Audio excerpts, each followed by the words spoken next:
Wasekjen PBNU mengatakan siapapun yang menjadikan Caimin calon wakil presiden akan kalah. Apakah ini pertanda PBNU tidak merestui PKB atau memang Caimin tidak mempunyai kapasitas untuk menjadi cawapres, atau ini hanya guyonan saja supaya termotivasi? Bagaimana menurut kalian? Menurut analisis saya,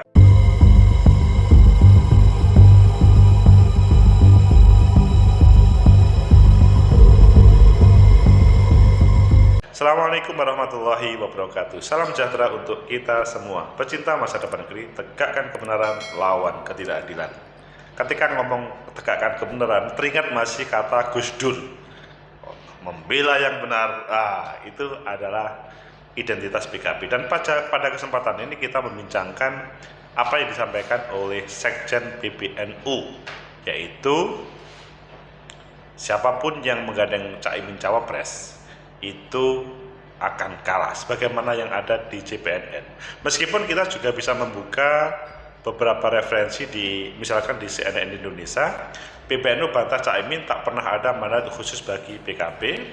Begitu juga di Kompas, meskipun agak lama ini beritanya, PBNU sebut Caimin bukan panglima santri yang asli. Dan begitu juga yang ada di Tribun News, judulnya PBNU sebut PKB bukan representasi Nahdlatul Ulama, peluang Caimin jadi cawapres Prabowo sulit. Tapi yang kita menjadi bacaan adalah yang pertama tadi, yang paling hangat di JPNN. Wasekjen PBNU sebut siapapun capresnya akan kalah jika Caimin jadi cawapres. Ini berita yang sangat menampar terhadap Caimin ataupun PKB. JPNN.com Jakarta, Wakil Sekjen PBNU Sulaiman Tanjung menilai siapapun calon presiden yang memposisikan Ketua Umum PKB Muhaimin Iskandar Ali Caimin sebagai cawapres pada Pilpres 2024 akan mengalami kekalahan. Siapapun cawapresnya akan kalah jika wapresnya Muhaimin. Teorinya sederhana, wong PKB saja tidak bertanggung jawab akan rating ketua umumnya, kata Sulaiman Tanjung dalam keterangannya. Wong PKB saja tidak bertanggung jawab atas rating ketua umumnya. Maksudnya itu. Hal ini disampaikan Sulaiman menyusul hasil survei Litbang Kompas yang menyebutkan suara warga NU terbagi merata di semua partai politik. Ini sehingga Sulaiman Tanjung menyampaikan tidak mewakili. Bahkan Nahdien terlebih banyak mencoblos PDI Perjuangan, Gerindra, dan Partai Golkar. PKB di urutan keempat yang dicoblos warga NU. Ini maksudnya. Jadi NU tidak hanya milik PKB, buktinya paling banyak dipilih warga NU adalah PDI Perjuangan, bukan PKB. Jadi PBNU akan tetap menjaga jarak dengan semua partai politik. Tidak ada perlakuan istimewa. Menurutnya dengan elektabilitas Muhaimin yang jauh di bawah PKB, bisa diartikan Caimin tidak atau tak punya pengaruh. Kami nggak habis pikir bagaimana PKB bertanggung jawab pada pemenangan calon presiden, sedangkan pada ratingnya Muhaimin saja tidak bertanggung jawab. Dia juga memastikan pihaknya akan tetap menjaga jarak yang sama dengan seluruh kekuatan partai politik, termasuk PKB. Dia itu maksudnya PBNU. Jadi tidak ada yang partai yang istimewa menurut PBNU. Kemudian arahan Ketua Umum PBNU Gus Yahya, Kiai Haji Yahya Kholilistakuf itu sangat jelas. Gus Yahya tidak pernah mempermasalahkan PKB, cuma ingin menjaga jarak, tutur Sulaiman.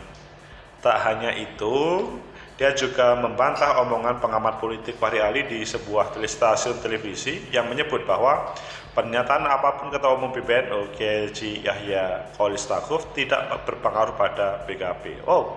Ditolak itu. Jadi Gus Yahya itu tidak pernah mempermasalahkan PKB, hanya yang beliau sesalkan itu ternyata pemilik PKB sendiri ogah memilih atau ogah sama Muhaimin. Ini kan fakta survei Kompas.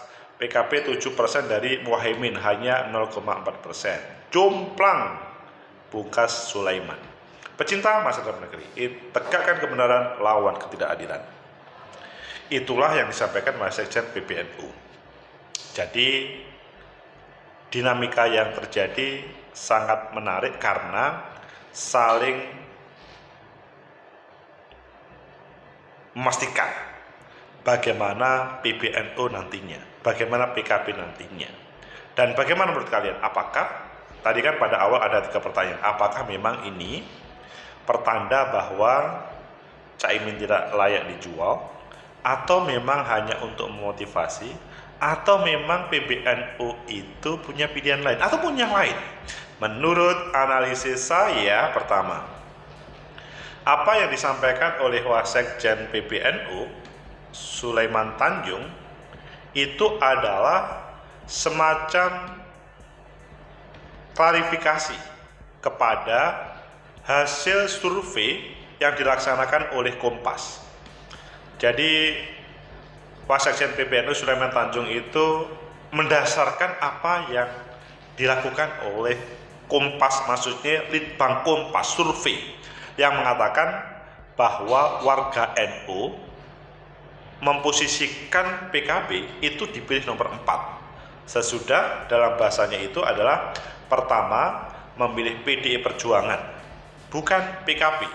Dan di situ juga ada Gerindra, kemudian Partai Golkar. PKB itu adalah urutan keempat. Gerindra, Partai Golkar. Gerindra kedua, Partai Golkar ketiga. Dan memang di sana banyak tokoh dari NU yang tampil. Ya, kita paham kan di PDI Perjuangan banyak teman-teman NU. Di Golkar, iya, bahkan pernah menjadi sekjen. Kemudian di Gerindra, oh iya, ya tahu, seperti di Jawa Timur aja ketuanya adalah tokoh NU. Ini apa yang disampaikan Wasekjen PBNU Sulaiman Tanjung. Jadi mendasarkan pada hasil survei Litbang Kompas. Adapun ditarik berdasarkan analisa Sulaiman Tanjung sebagai Wasekjen PBNU, sifatnya adalah mengklarifikasi. Kemudian yang kedua, apakah ini pertanda memang Caimin itu lemah, berbeda dengan yang dilihat pada waktu proses melakukan koalisi dengan Partai Gerindra ataupun melakukan pendekatan dengan partai-partai yang lain? Jadi kalau menurut saya, survei itu memang bisa berjalan, tetapi sifatnya tidak selamanya. Sebuah survei akan berubah, bisa-bisa dalam 1 minggu, 1 bulan, itu berubah ketika misalkan ada usaha-usaha bagaimana merubah apa yang menjadi survei tersebut. Apa yang dilakukan oleh Litbang Kompas survei, kalau menurut saya, itu adalah pada waktu mungkin pada posisi Caimin atau PKB pada posisi nomor 4. Bisa saja berubah. Tetapi adalah, apakah, ini kan bertanyakannya kepada warga NU ya, bertanya kepada warga NU. Apakah hal itu juga bisa berubah? Seandainya misalkan PKB ataupun partai lainnya melakukan berbagai kegiatan yang bisa menarik simpati untuk memilih, itu sangat bisa berubah. Dan sampai hari ini, maksudnya survei Litbang Kompas itu adalah ya pada waktu itu. Apakah kita bisa melihat selanjutnya? Kita tunggu dalam perjalanannya. Kemudian yang ketiga, bahwa ini bukan untuk menjatuhkan, tetapi sifatnya kalau menurut saya ini adalah Wasekjen PBNU memposisikan keberadaan PKB dan NU pada sesuai dengan realitas. Dia bukan berarti tidak setuju dengan Caimin, tetapi hanya membaca yang terjadi, bagaimana hasil survei. Semoga saja nanti ada survei yang lain, sifatnya mengklarifikasi. Kebetulan saja ini adalah survei produk Kompas dan tidak ada indikasi tendensi yang negatif. Seandainya yang melakukan adalah misalkan PDI Perjuangan, ataupun Golkar, ataupun Gerindra, mungkin orang bertanya, "Ah, ini kan memang yang melakukan partai yang berbeda dengan PKB, tapi yang ini yang melakukan Litbang Kompas." Jadi, untuk sementara, itu sebuah realitas. Dan sifatnya adalah PBNU memposisikan seluruh warga NU yang tidak diperintahkan untuk memilih salah satu partai bebas dan kemudian memberikan informasi terkait dengan hal itu. Pecinta masa depan negeri, tegakkan kebenaran, lawan ketidakadilan. Apa yang di produk Kompas, Wasekjen PBNU ataupun konten ini sifatnya adalah kita saling menginformasikan. Semoga saja sesudah ini teman-teman PKB bisa bersemangat untuk bangkit, untuk bagaimana ketertinggalan itu kemudian misalkan bulan depan ada survei yang dilakukan oleh Kompas, kemudian ada perubahan. Kalau tidak dilakukan masifikasi untuk menjawab, maka kemudian itu akan ada problem. Mungkin kalian juga bertanya, betulkah survei Kompas? Lah nanti coba kita dengarkan juga bagaimana teman-teman Kompas berbicara. Tapi Wasekjen PBNU Sulaiman Tanjung berbicara itu menurut saya tidak asal ngomong. Menurut saya berdasarkan data. Semoga juga ini juga bisa memberikan motivasi terhadap seluruh warga NU bahwa dia bisa hadir dalam persiapan pemilu 2024 dan tetap bisa mensukseskan. Semoga Caimin juga tidak rasa rendah diri, tetap optimis dengan keoptimisannya, meskipun perlu ada strategi untuk meraih yang lebih. Semoga bermanfaat. Like, subscribe, comment, and share. Sampai jumpa.